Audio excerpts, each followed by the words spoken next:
Tant que je respirerai, tu n'épouseras jamais le prince. Ma fille est la seule reine légitime. Retourne à la rivière, là où est ta place. Elle ne régnera jamais. Jamais de mon vivant je ne laisserai cela arriver. Ils la haïssaient, d'une haine froide et aveugle. Mais ils ignoraient un secret ancien. Cet enfant est né de l'eau. Et lorsqu'on fait du mal à ce qui vient de la rivière ne pardonne jamais. Ils ont commis une erreur irréparable. Une erreur qui ne les brisera pas seulement eux, mais qui emportera leur village et toutes les cités autour d'eux.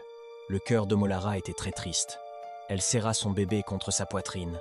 Le bébé était tout doux. « Ils ne la prendront pas », dit Omolara doucement. Ses larmes tombaient comme la pluie sur la tête du bébé.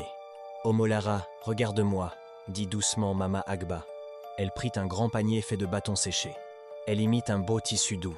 Les gardes sont à la maison d'à côté. Si tu restes, ils vous feront du mal toutes les deux. La rivière est le seul moyen de fuir. Omolara se leva, même si elle se sentait faible.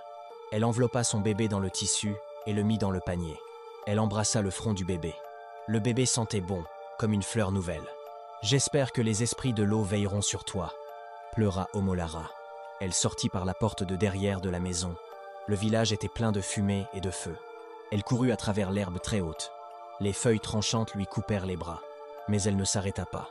Elle entendait les soldats arriver derrière elle. « Je la vois. Elle court vers la forêt », cria un garde. Omolara arriva au grand fleuve Ocean.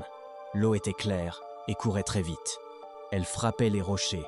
Omolara s'agenouilla dans la profondeur. « Oh H, mère de l'eau !» cria Omolara. « Prends-moi à sa place, mais sauve ce bébé. » Elle poussa le panier dans l'eau rapide. La rivière le prit aussitôt. Omolara se leva et regarda le panier s'éloigner dans l'obscurité. À ce moment-là, un garde lui attrapa l'épaule. Il la poussa au sol et lui planta une machette au cœur. Omolara le regarda et ria. « Tu es trop tard. La rivière l'a emmenée chez elle. » « Où est-elle ? Dis-le nous maintenant. » Le bébé ne pleura pas en s'éloignant.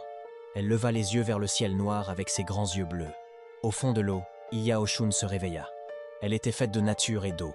Elle vit le petit panier venir vers elle et un rocher bloquer le passage du bébé. Iya Oshun leva la main. Soudain, l'eau fit quelque chose de magique. La rivière ne frappa pas le panier. Au lieu de ça, les vagues devinrent douces comme la main d'une mère. L'eau poussa les rochers pour les écarter. La rivière commença à chanter une douce chanson que seul le bébé pouvait entendre. Iya Oshun tendit la main et posa un collier sur le bébé. Il avait une pierre bleue lumineuse et de jolies perles. « C'est mon cœur », dit Iya Oshun. Elle a commencé à chanter une douce chanson que seul le bébé pouvait entendre. Iya Oshun a tendu la main et a mis un collier au bébé. Il avait une pierre bleue lumineuse et de jolies perles.